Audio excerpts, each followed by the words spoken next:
ICC men's टी20 world cup के super 8 मरहले में इंग्लैंड ने पाकिस्तान को शिकस्त देकर सेमीफाइनल में अपनी जगह पक्की कर ली है, जबकि पाकिस्तान की सेमीफाइनल में रसाई मुश्किल बना दी है। पाकिस्तान ने इंग्लैंड के खिलाफ 20 ओवर्स में 9 विकेटों पर 164 रन स्कोर किए। आखिरी ओवर तक मैच गया और हमने देखा कि उनके जो कप्तान है हैरी ब्रूक, उन्होंने जबरदस्त 100 रन की इनिंग्स खेली। 200 का जो स्ट्राइक रेट था वो कंसिस्टेंटली मेंटेन किया और पाकिस्तान को हराया। हमारे साथ मौजूद है अहमद शहजाद, राशिद लतीफ़ साहब, इसके अलावा सिकू भाई। आप तीनों का बहुत शुक्रिया। राशिद भाई, क्या कहा जाए कि एक एक्सेप्शनल इनिंग खेली ब्रूक ने, हम अच्छा खेले फिर भी हार गए, या हमारी खामियां थी जिसकी वजह से हमारे?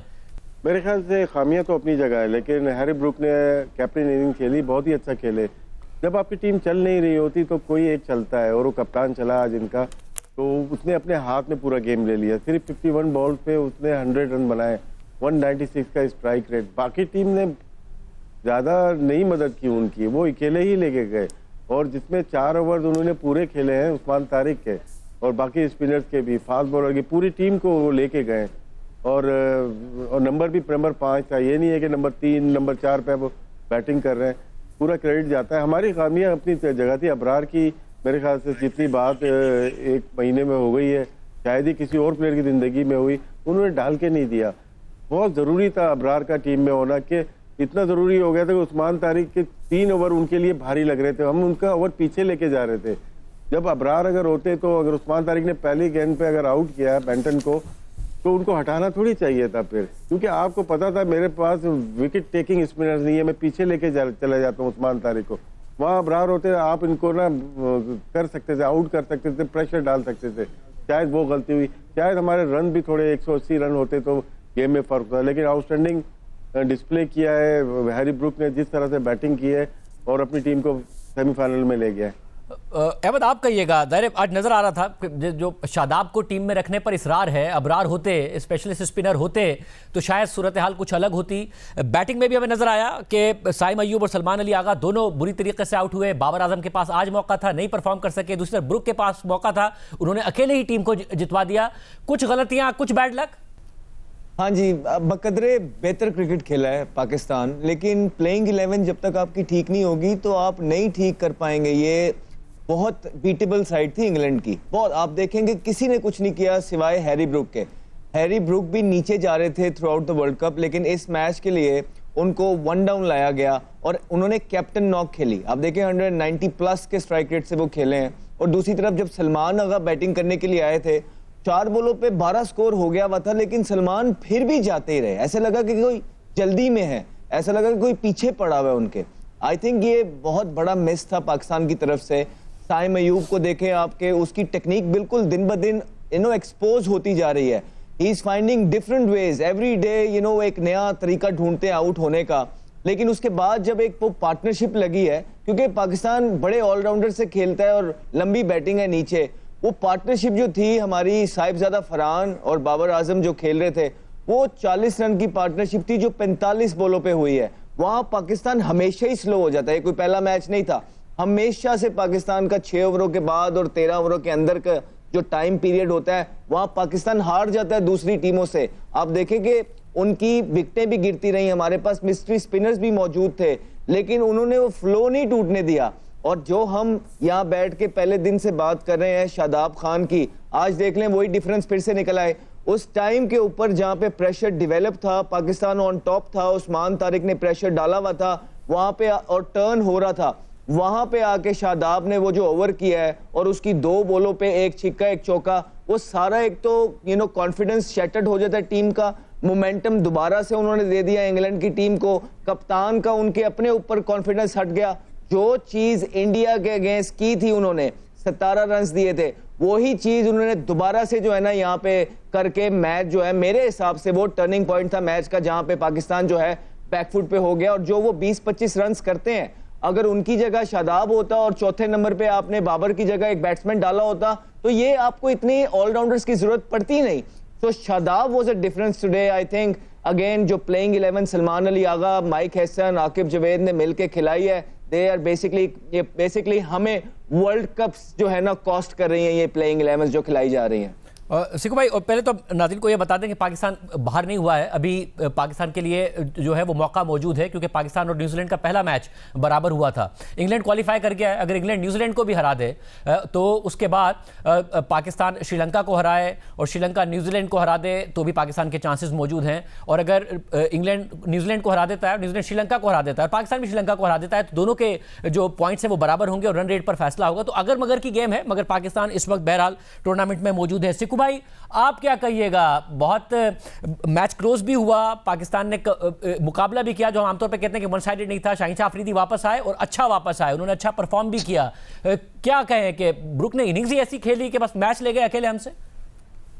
नहीं, देखिए, बगैर किसी शक के उसने बहुत आउटस्टैंडिंग इनिंग खेली और इसी तरह का इनिंग खेलनी चाहिए किसी एक बड़े प्लेयर को। जो एक बड़ा प्लेयर होता है वो अपनी इनिंग खेलता है और दिखाता है कि वो कितना बड़ा प्लेयर है। जब एमएस शहजाद ने जो बात की है वो आप देखें कि किसी ने टॉप पे रन ही नहीं किए। फरहान ने किए, उसके बाद साइम, आगा, बाबर की जो स्ट्राइकिंग रेट है 104 रन की है। यानी कि उसने वो एरिया यानी कह के थक गए। मुझे नहीं समझ में आता, ना माइक हैसन, ना आकिब जावेद, ना खैर उसको तो छोड़ दे, उस बेचारे को कुछ नहीं पता, आगा का काम ही नहीं है, कसूर ही नहीं है उसका। ये दो मिलकर टीम बनाते, क्यों नहीं ड्रॉप किया उसको? आपने नाफे को किस लिए रखा है टीम में? एक लड़के को लेकर गए क्या? उसको क्या करने के लिए? उसको बिठा के रखना है सारे वक्त? क्यों लेकर गए थे? आपकी सारा जो गड़बड़ हुई है वो इस जगह पे हुई है जाकर। जब ये आगा खेल रहा था उसके बाद बाबर आकर खेला, बिल्कुल आराम से खेला। वो फरहान जो है वो स्कोर कर रहा था मगर ये बिल्कुल ही रुक गए। सिर्फ यहाँ पे दो लड़कों ने किए, फकर ने जो 25 रन किए और शादाब ने 23। उसके अंदर जो है स्ट्राइकिंग रेट 200 का है, जिसके वजह से थोड़े रन बन गए, अदरवाइज कुछ नहीं हुआ। अब जो उस्मान तारिक की बात हो रही है, देखें अब उसको लोग समझने लगे, आखिरी में उसको भी मार पड़ गई है। शादाब की बॉलिंग 3 ओवर में 31 रन फेलियर है। हम तो खैर क्या कहें, ये कुछ लोग चहीते होते हैं तो चहीते होते हैं, मगर मुझे तो समझ में नहीं आ रहा। मगर देखें जो सबसे बड़ा फर्क है ना शाहजेब, जो मैं हर वक्त और हर दफा कहता हूं और कहता रहूंगा, वो है फर्स्ट क्लास क्रिकेट का। आपको पता है कि जिस वक्त इंग्लैंड की जो पूरी टीम है उसने 1300 मैच खेले हुए हैं और उससे ज्यादा है, बल्कि 1300 मैच। हमारी टीम ने सिर्फ 600 खेले हुए। ये बहुत बड़ा फर्क होता है। जब आप अच्छी क्रिकेट खेलते हैं, 4 रोजा क्रिकेट खेलते हैं, आप में इंप्रूवमेंट आती है। आपके सामने है इंग्लैंड की टीम ने ये साबित कर दिया कि वो कितने अच्छे खेलते हैं, उन्होंने खेल के दिखा दिया। तो ये एक बहुत बड़ा फैक्टर है जिसको हमने सही करना है, अदरवाइज हम इसी तरह स्ट्रगल करते रहेंगे। और राशिद भाई, आज बाबर आजम जब उनके पास पूरे 17 ओवर्स थे, टॉप ऑर्डर हमारा अगेन साइम अयूब आउट हो गए, सलमान अली आगा आउट हो गए, 24 गेंदों पर 25 रन बनाए। मौका नहीं था साबित करने का कि एक दफ़ा सेट हो गए तो एक्सेलरेट करते। कोहली क्या करते थे, दीगर खिलाड़ी हैं, अगर शुरू में थोड़ा स्लो भी खेला, सेट हुए, आई साइड सेट हुई बॉल के साथ, तो फिर बहुत अच्छा खेलना शुरू कर दिया। वो आउट होने का टाइम था और साइम अयूब बार बार डिसअपॉइंटमेंट। ऐसा लग रहा था कि सबको पता था, कमेंटेटर्स को पता था कि आर्चर क्या सोच के आए हैं। हम जब देख रहे थे हमें पता था आर्चर क्या सोच कर आए हैं, और यह भी पता था कि साइम अयूब ये गलती दोबारा दोहराएंगे, और वही उन्होंने किया। हालांकि उससे पिछले ओवर में वो गलती करते करते रुके और फिर उन्होंने ऑफसाइड पे खेला, मगर फिर वही गलती की, फिर उसी तरीके से आउट हुए बाबर और साइम अयूब। जी राशिद भाई, दोनों को और मौके मिलेंगे और दोनों इसी तरह से आउट होते जाएंगे। जब तक आप सही तरीके से अपनी प्लेइंग 11 नहीं खिलाएंगे, नहीं बन सकेगा। इस प्लेइंग 11 में बाबर आजम कतई नहीं आते थे। आप थोड़ा कह सकते हैं कि साइम अयूब आ सकते थे कि बॉलिंग थोड़ी बहुत कर लेते हैं, लेकिन ये गलत रीत डाली जा रही है कि कोई ओपनर थोड़ी बहुत बॉलिंग कर लेगा, वो 40-50 मैच वैसे ही खेल जाएगा। आज ना बॉलिंग काम आई ना बैटिंग काम आई। बाबर आजम का सब काफ़ी अरसे से बात हो रही है, नंबर 4 वो ड्रॉप नंबर 1 से हुए थे और नंबर 4 पे वो फिट नहीं होते। जब मोमेंटम एक चल रहा था तो स्लो, दोनों बैट्समैन स्लो हो गए। जैसे अहमद ने कहा 44 बॉल पे 45 रन बनाए। स्कोर होती है ये आपके मिडिल ओवर 7 to 15 ओवर। हमारा वैसे पूरे टूर्नामेंट में 115 का स्ट्राइक रेट है, इंग्लैंड का वहाँ पे 140 का है। यही डिफरेंस हम शायद हमने पहले भी शो में बात की थी, यही डिफरेंस आज भी रहा कि हम लोग बीच में स्लो खेले। और जाहिर सी बात है जब आपका मेन प्लेयर नंबर 4 पे खेल रहा है और वो स्ट्राइक रेट को कम 109 की स्ट्राइक रेट से फिर आप सोच रहे हो कि जीत सकते हैं, नहीं। आपको पूरी जो कोर है, हमारी जो थिंक टैंकर है, ये उनकी बहुत बड़ी गलती है। आज जिस तरह से हमारी बॉलिंग खेली है, ज़रूरत थी यहाँ से बैठ के, अगर हमें शौक नहीं है अबरार को खिला देने का, हमें पता है कहाँ पे ज़रूरत पड़ेगी। अगर हमारे मेन बॉलर है, जैसे अभी पहले मैंने बात की थी, उस्मान तारिक को पीछे लेके जा रहे हैं कि इसका मतलब है उनको प्रॉब्लम हो रही है, हम आखिर में पकड़ेंगे। तो आपका एक और बॉलर होता तो वहाँ पे हमें बहुत ज़्यादा चांसेस हो सकते थे। बात आपकी दुरुस्त है, शाहिद अयूब और बाबर आजम प्लेइंग 11 में ही नहीं आते। साइम अयूब और बाबर आजम अगर प्लेइंग 11 में नहीं आते तो फिर जो राशिद भाई अहमद शहजाद कह रहे हैं कि आप नाफे को एक ही मौका दिया और उसके बाद उन्हें ड्रॉप कर दिया, बाबर आजम की जगह उनकी जगह बनती है, क्योंकि आज जब फ़खर आए हैं तो फ़खर ने फिर 16 गेंदों पर 25 रन बनाए हैं।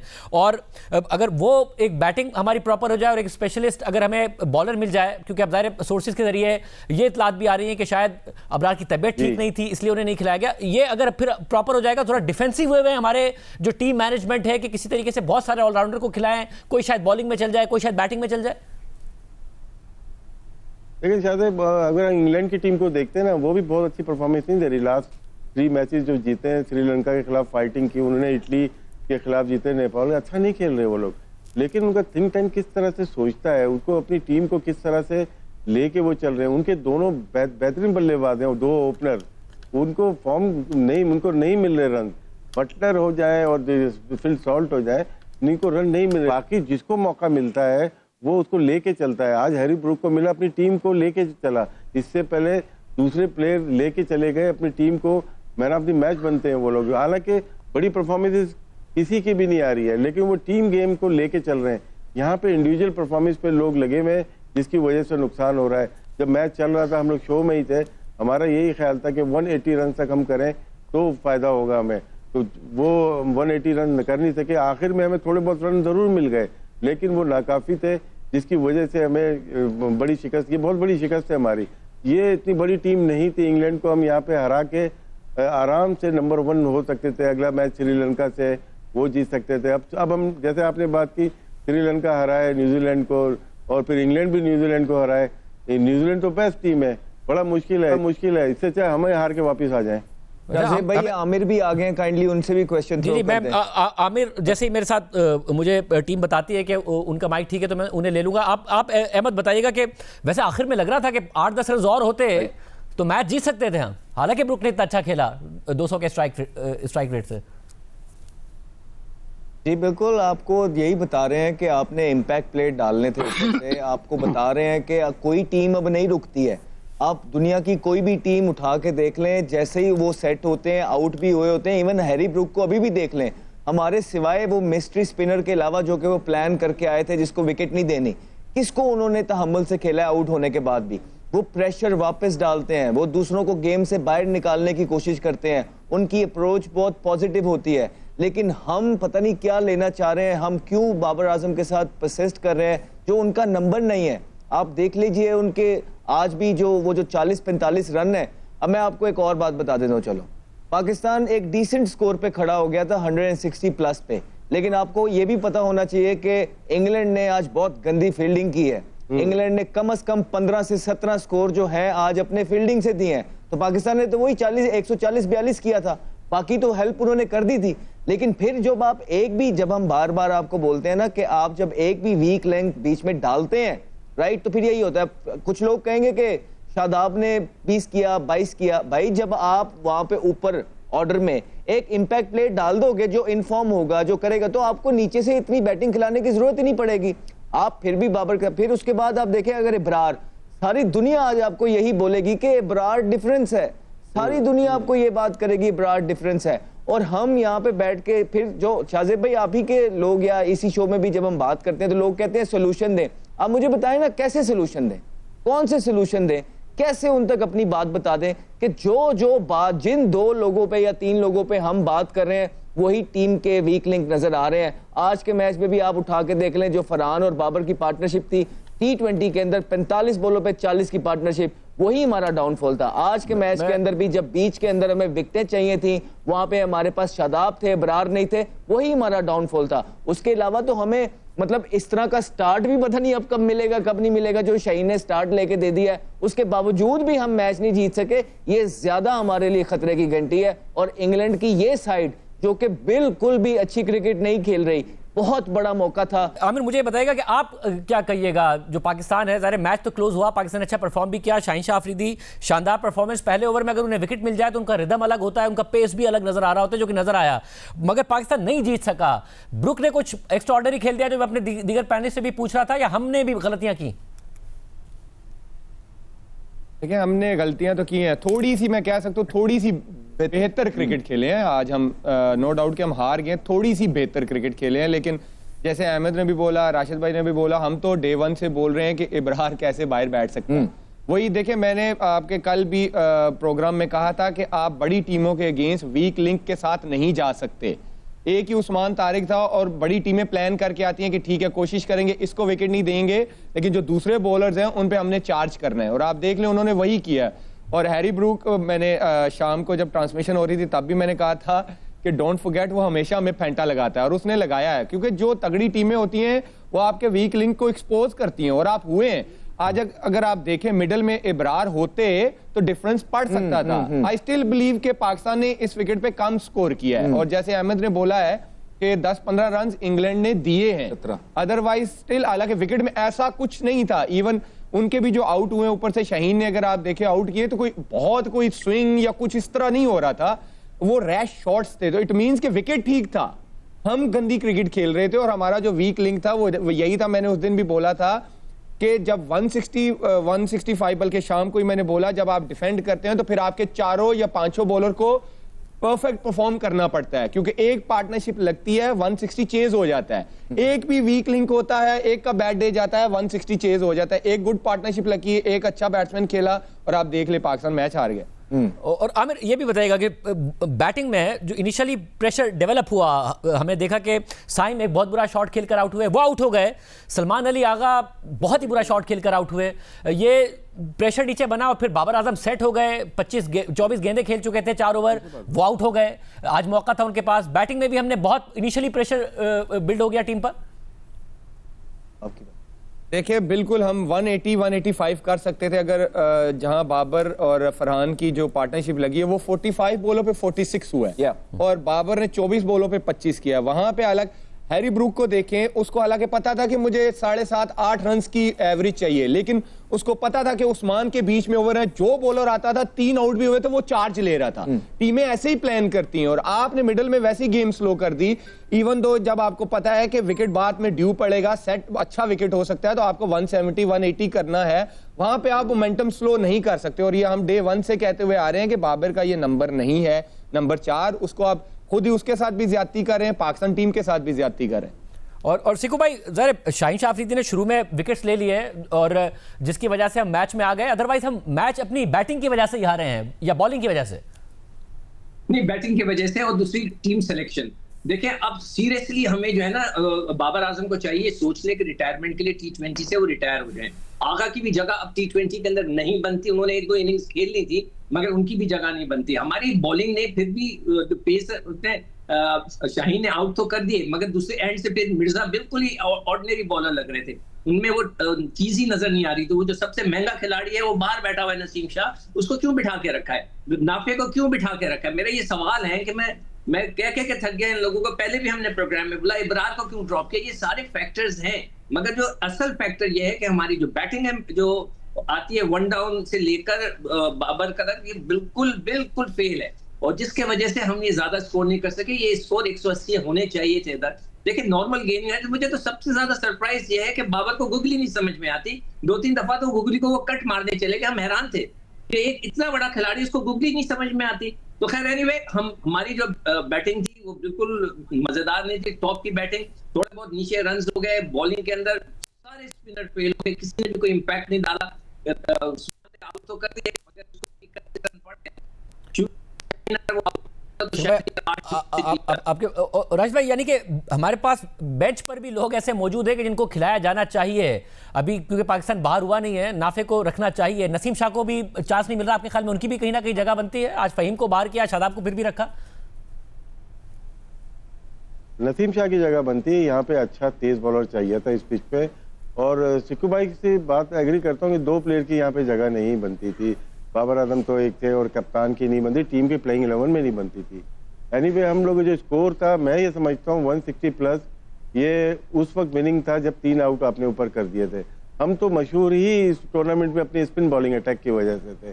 तो अगर हम 170 या 165 डिफेंड नहीं कर सकते तो हम क्या 200 करेंगे? नहीं, 145 इंग्लैंड ने करके दिखाया, डिफेंड करके दिखाया। इंग्लैंड अच्छी क्रिकेट खेल रहा है। 2 मैचेस खराब खेले उन्होंने, नेपाल के खिलाफ और इटली के खिलाफ, तीसरे मैच में उन्होंने बताया कि किस तरह से T20 खेला जाता है। वो ऑल ओवर द वर्ल्ड उनके T20 खेलते, बहुत आइडिया है उनको।